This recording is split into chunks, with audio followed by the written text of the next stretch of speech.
இன்றைக்கி வந்து நிறைய இன்ஃப்ராஸ்ட்ரக்சர் சம்மந்தமாக வந்து ஃபார்மர்ஸ் இது சம்மந்தமாக எல்லாமே நம்ம கொடுத்துருந்தோம். போன வாட்டி பாசிபிள் இல்லை அப்படின்னு நிறைய விஷயங்கள் சொல்லப்பட்டிருந்துச்சு. இந்த வாட்டி அதை பாசிபிளுக்கு கொண்டு வர மாதிரி நிறைய ப்ரூஃப் சொல்லியிருக்கீங்க.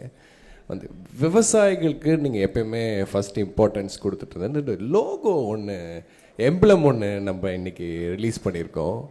அது என்ன இன்டென்ஷனல்ல நம்ம விட்ருக்கேன். ஆல்ரெடி நம்மளுக்கு ஒரு எம்ப்ளம் இருக்குது. இல்லை, இப்போ இல்லை, அது 16லேருந்து அது கொடுக்குறேன். நான் ஆட்சிக்கு வந்தால் மாற்றுவேங்கிறேன். எனக்கு அடையாளங்கிறது ஒரு அது திருவில்லிபுத்தூரில் இருக்கிற அந்த ஆண்டாள் கோயில் இருக்குல்ல, அதுதான் வச்சுருக்காங்க. அது எனக்கு உலக பொதுமறை தந்த வள்ளுவ பெருமகனாக இருந்தால் என் இனத்தின் பெருமை மிக அடையாளம். அதை வச்சு அந்த முத்திரையை மாற்றுறோம். தமிழ்தாய் வாழ்த்தையே மாற்றுறோம். தமிழ்நாட்டின் ஆட்சி முறை எல்லாத்தையும் மாற்றும் போது அதை மாற்றிடுறேன், அதை எடுத்துறேன். எல்லாருக்கும் பொதுவாக வள்ளுவ பெருமகனாரை எல்லார் வீட்டிலும் இருக்க வேண்டிய திருக்குறள் நூலகத்தில் இருக்குது. உங்களுக்கு புரியுதுன்னு நினைக்கிறேன். அதனால திருவள்ளுவர் தான் எங்களுடைய அடையாளம். அதுதான் தமிழ்நாட்டின் அடையாளமாக இருக்கும். அதை மாற்றுவேன்.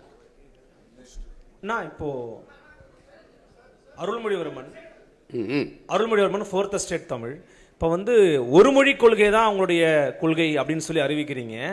அப்போ ஆங்கிலமோ அல்லது இந்தியோ அல்லது மற்ற மொழிகளையோ கற்க விரும்புகிறாங்க அப்படின்னா அதை இன்னைக்கு எப்படி ஏற்பாடு செய்ய முடியும்? இப்போ இருமொழி கொள்கைனா ஆங்கிலம்ங்கிறது தொடர்புக்கு அண்ணா சொன்னார். ஆனால் இப்போ நீங்கள் ஒரு மொழி கொள்கைனா இப்போ ஆங்கிலம் படிக்கக்கூடாதா அல்லது எப்படின்னு கேட்குறேன். இல்லை, அதை சொன்ன நீங்கள் கவனிக்க தவறிட்டீங்க. ஆங்கிலம் கட்டாய பாடமாக இருக்கும். ஆங்கிலேயருக்கு இணையாக என் பிள்ளைகளுக்கு எழுதவும் பேசவும் அதை படிக்கவும் நாங்கள் கற்றுக் கொடுத்துருவோம். விடுமுறை காலங்களில் கூட ஆங்கிலேயர்களை இல்லாமல் அமெரிக்கா உச்சரிப்பு வேணும்னா அமெரிக்கா, பிரிட்டன் உச்சரிப்பு வேணும்னா அவர்களை ஒரு இடைக்கால ஆசிரியர்கள் அப்போ கொண்டு அவங்களுக்கு அந்த உச்சரிப்புலாம் கற்றுக் கொடுப்போம். நாங்கள் அதை மெனக்கெடுவோம். அப்புறம் உங்களுக்கு ஆங்கிலம் கட்டாய பாடமொழியார் கெடுவாய்ப்பாக வெள்ளக்காரர்கள் ஆண்டதுனால ஒரு தொடர்பு மொழியாக அது இருக்குது. அப்போ அதுவுமே ஐரோப்பிய நாடுகளில் பயன் இல்லை. ஃப்ரான்ஸ்லாம் ஆங்கிலம் பேச மாட்டான். நீங்கள் போய் பார்த்தீங்கன்னா தெரியும். சில நாடுகள் அது பயன் இருக்குது, கற்றுக்கலாம். விரும்பினா ஹிந்தி கற்றுக்கிறேன். ஹிந்தி என்ன மொழி படிக்கணும்னு என் பிள்ளைய கேட்குதோ ஆங்கிலம் கட்டாய பாடத்தில் வந்துடுது.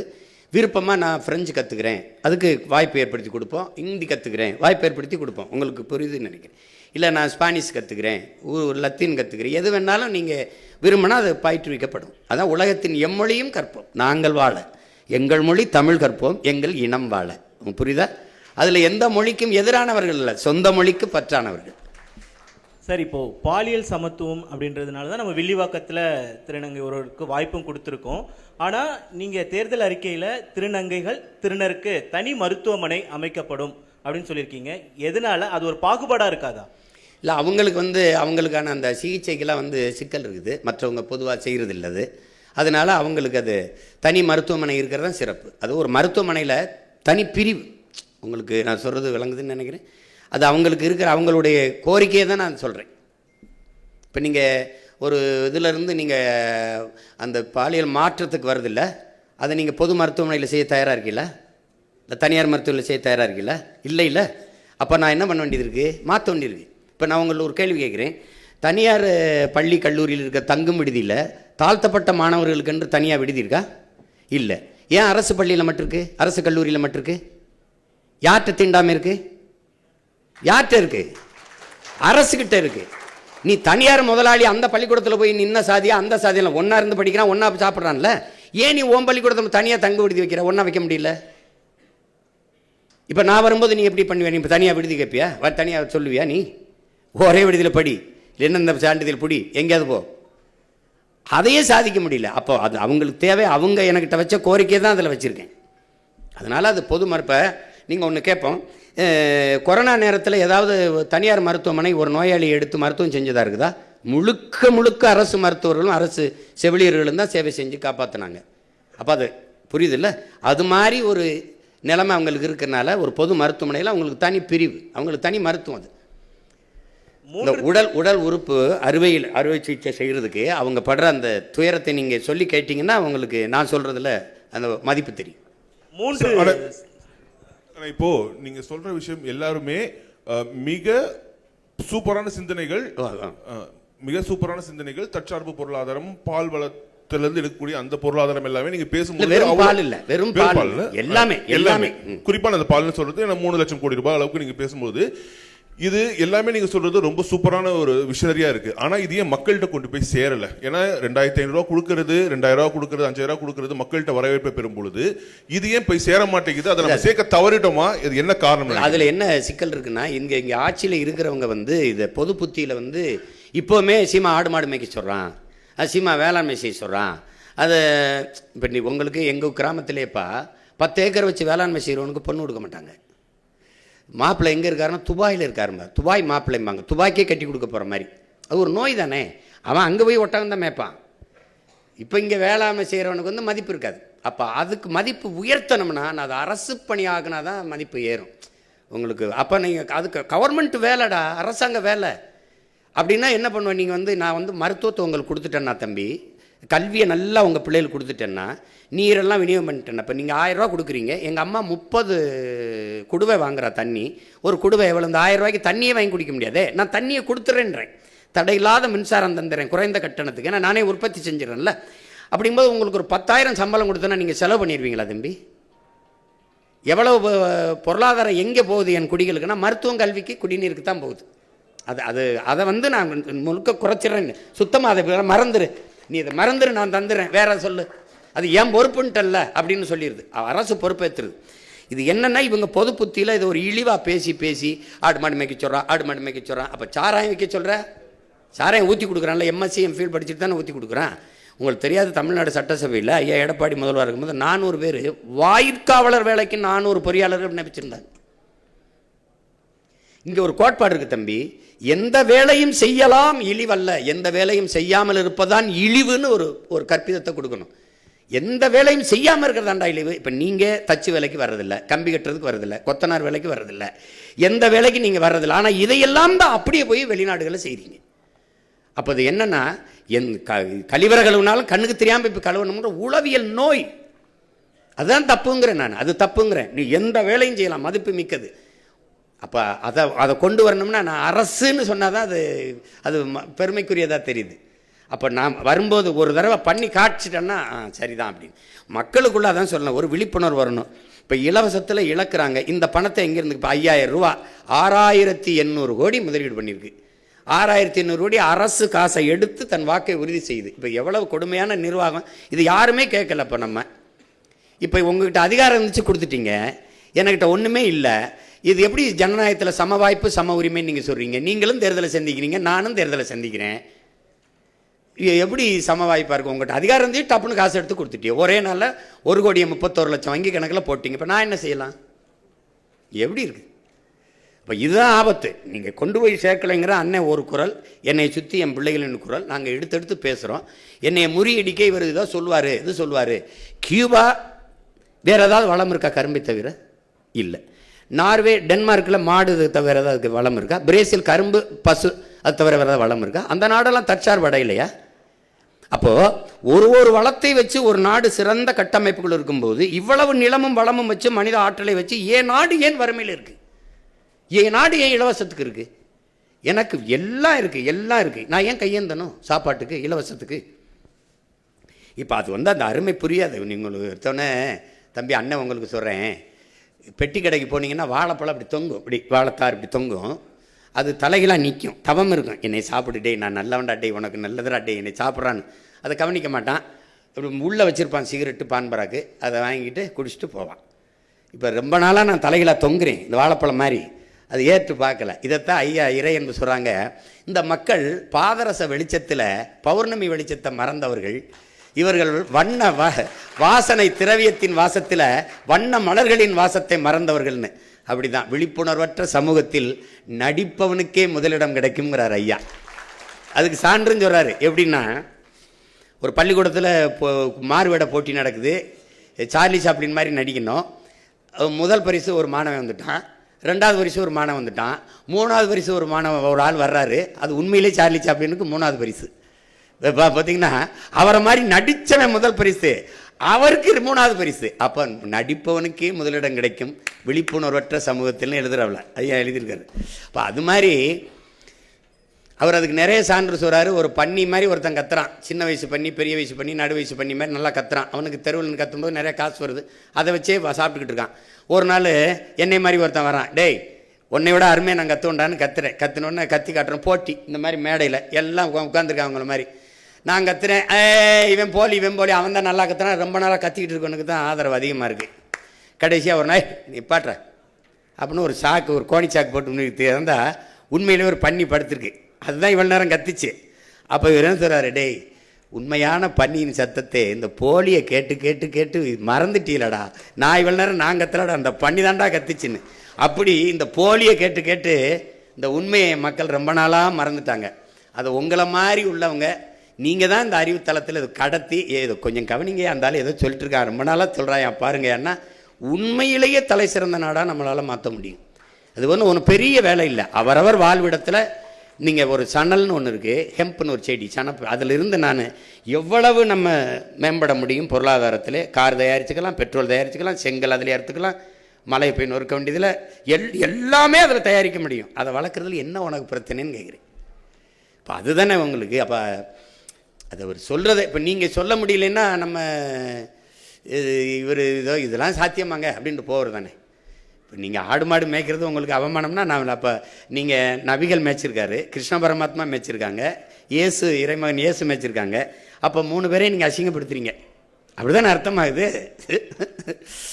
தமிழ் மெய்யியல் அப்படிங்கிற ஒரு விஷயத்துல வந்து பார்த்தீங்கன்னா நீங்கள் இந்து சமய அறநிலைத்துறை அப்படிங்கிற பேரை மாற்றி தமிழர் அறநிலையத்துறைன்னு பேர் வைப்போம் அப்படின்னு குறிப்பிட்டிருக்கீங்க. குறிப்பாக தமிழிலும் வழிபாடு செய்யலான்னு இப்போ இருக்குது, தமிழில் மட்டும்தான் வழிபாடு செய்வோங்கிறீங்க. அப்போ இந்துங்கிற பேரையும் நீக்குவீங்க, சமஸ்கிருத மந்திரங்களை ஓதக்கூடிய வாய்ப்பையும் வந்து முழுமையாக நீங்கள் வந்து ஒழிப்பீங்கன்னு சொல்ல வரீங்களா? இல்லை, என் இறைக்கு முன்னாடி நீங்கள் இன்னொரு மொழியில் நீங்கள் வழிபடணும். என் மொழி புரியாதவன் எனக்கு எப்படி இறைவனாக இருக்க முடியும்? நீங்கள் கிறிஸ்தவ வந்து இது சொல்கிறாங்க, அங்கே பள்ளிவாசலில் சொல்லி இந்த கேள்வியெல்லாம் கேட்கக்கூடாது. அது என் இறையில் அந்த மார்க்கம் வந்து அரபியாவிலிருந்து வந்தது, நாங்கள் என் மக்கள் ஏற்றுக்கொண்டார்கள். அவங்க இன்னும் வந்து வழிபாட்டை தவிர அந்த பாங்க ஒளியை தவிர மீதி எல்லாமே தமிழில் தான் சொல்லுவாங்க. நான் எத்தனையோ திருமணங்களுக்கு சாட்சியான் என்று கையெழுத்திட்டிருக்கேன். புரியுதா உங்களுக்கு? ஒருவருக்கொருவர் அன்பு கொண்டு நயசித்து அப்படி தான் பேசுவாங்க. நீங்கள் அவன் வந்து முதல்ல கிறிஸ்தவ மதத்தை பரப்ப முடியல, அவன் லத்தீன் ஸ்பானிஷ்லாம் சொல்லிட்டு இருந்தான். கடைசியாக என்ன பண்ணுறா, அவனவன் தாய்மொழியில் வழிபடலாம்னு சொன்ன பிறகு பரலோகத்திற்கு எங்கள் பிதாவேன்னா உம்முடைய ராஜ்யம் வருகன்னா அதை பின்னாடி தமிழ் மீது பற்றுக்கொண்ட இளம் குருமார்கள் வரும்போது விண்ணுலகில் இருக்கும் என் தந்தையை உம்முடைய அரசு வருக. புரியுதா உங்களுக்கு? தூய தமிழுக்கு வந்துட்டான். பதாசுதன் பரிசுத்தாவியை தூக்கிட்டு தந்தை மகன் தூயாவின்னு வந்துட்டான். நீ என் இறை நக்கீரா உன் தமிழோடு சற்று விளையாடவே நான் வந்தேன்னு சொன்ன சிவன், அவ்வையே உன் தமிழில் பருகவே நான் வந்தேன்ங்கிற சொல்கிற முருகப்பெருமானுக்கு முன்னாடி நீ என் தமிழில் ஏன் சொல்லலை? எனக்கு திருப்புறங்கள் இருக்குது, திருமுருகாற்றுப்படை இருக்குது, பாட வேண்டியதானே, பக்தி திருமுத்து பாட வேண்டியதானே. சொல்லுங்கள், என்ன நமச்சிவாய வாழ்க நாதன் தாழ்வாழ்க இமைப்பொழுதும் என் நெஞ்சில் நீங்காதான் தாழ்வாழ்க பாட முடியாதா? ஆகமமாய் நின்று அன்னிப்பான் தாழ்வாழ்க பாட முடியாதா? இப்போ எதுக்கு தேவாரம் திருவாசம்லாம் எதுக்கு இருக்குது? திருவாசத்துக்கு உருவாதார், ஒரு வாசத்துக்கு உருவாதார். திருவாசத்தை மொழிபெயர்த்த செய்ய போப்பு அழுதுட்டு போயிட்டான். நீ என்ன உங்களுக்கு பிரச்சனை? என்ன உங்களுக்கு பிரச்சனை? என் இறைக்கு முன்பு என் மொழியில் வழிபடணும், அதுதானே முக்கியம். அது சொல்கிறதுல உங்களுக்கு என்ன பிரச்சனை? யார் வேணாலும் அர்ச்சகராகலாம்ங்கிறதுல பிரச்சனை இல்லை. என் அன்னை தமிழில் அர்ச்சனை இருக்கணுங்கிறது தான் எனக்கு பிரச்சனை. நீங்கள் அதுதான் முதன்மையானது. அங்கே ஏன் ஆள் உட்காந்துட்டு அங்கேயும் போய் சமஸ்கிருதத்தில் சொன்னான்னா அதுக்கு அவங்களே சொல்லிட்டு போயிடலாமே. விளங்குதா? அப்புறம் தமிழர் அறநிலையத்துறைன்னு மாற்றுவன்றீங்க. இப்போ இந்துங்கிற பேரை நீக்குவேன் அப்படின்னு சொல்ல வரீங்களா? இல்லை, இந்துன்னு ஒரு சமயம் இருக்குதா? இது கூட்டு பொரியல் அவியல் சாம்பார் மாதிரி எல்லாம் சேர்த்து சாப்பாடு மாதிரி. சமணன், பௌத்தன், சீக்கியன், உங்களுக்கு தெரியும், இங்கே வைணவன், எல்லாரும் சைவன், எல்லாரும் சேர்த்து இந்துன்னு சார் வில்லியம் ஜோன்ஸ் போட்ட கையெழுத்தில் ஆகிறோம். என் சமயம் சைவம், நான் சிவனை வழிபடுகிற சிவசமயம். என் சொத்து பத்திரத்தில், எங்கள் வீட்டில் எங்கள் அப்பாவோட சொத்து பத்திரத்தில் சிவசமயம்னு இருக்குது. என் கோத்திரம் வந்து என் மகனுக்கு எனக்கும் சிவ கோத்திரம். அப்போ நாங்கள் முருகனை வழிபடுகிற சைவர்கள். அப்போ சிவனை வழிபடுகிற சிவசமயம், மாலை வழிபடுகிற மாலியம். திருமாலுங்கிறது எந்த மொழி சொல் சொல்லுங்க? எங்க மாயவன் கண்ணன் ஆகிறான். கண்ணன் என்றாலும் மால் என்றாலும் கருப்பு. வணங்குகிற தெய்வத்தை நாங்கள் மரியாதையாக அழைக்கணும்னு, மதிப்போடு அழைக்கணும்னு திருமால் பெருமாள்னு அழைக்கிறோம்.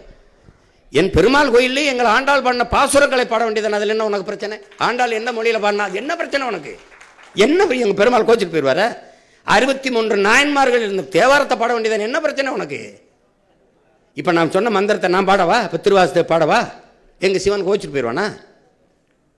அவன் தான் சொல்றானே, மணி நெற்றி உமிழ்ச்செங்கல் தளல்புரை சடர் சுடர் கடவுள் தந்த தமிழ்ங்கிறான். சிவபெருமானே தந்த மொழிடா அப்படிங்கிற அந்த மொழியை நீ பாடாம நீ என்ன பண்ணுவீங்க நீங்க?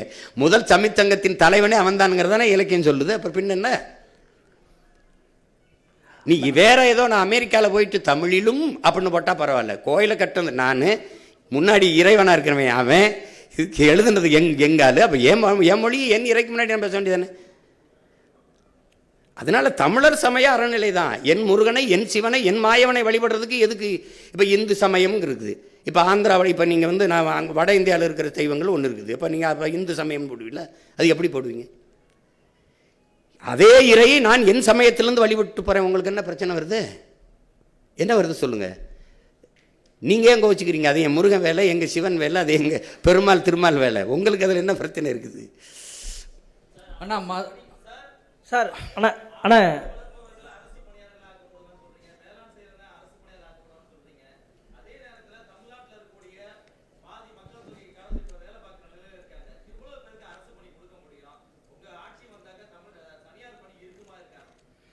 நீங்கள் இப்போ எது தனியார் பணின்னு சொல்லுங்கள். எந்த பணி இருக்குன்னு சொல்லுங்கள் உங்களுக்கு. யாரோட தொழிற்சாலை? கொண்டாய் முதலாளி அவர் இங்கே வந்தார். 1 டன் எடையுள்ள கார் தயாரிக்க 4,80,000 லிட்டர் தண்ணீர் தேவைப்படுது. அது மறை நீர்னு சொல்கிறோம், ஆங்கிலத்தில் வெர்ச்சுவல் வாட்டருங்கிறோம். 15 லட்சம் கார் 50 லட்சம் கார் ஏற்றுமதி செய்கிறீங்க. நீங்கள் இந்த கொரியன் முதலாளிக்கு தமிழ்நாட்டு இளைஞருக்கு வேலை கொடுக்கணும்னு என்ன மாரியத்தாவில் வேண்டிட்டாரா, இல்லை திருப்பதி வெங்கடாசலில் வேண்டிட்டாரா?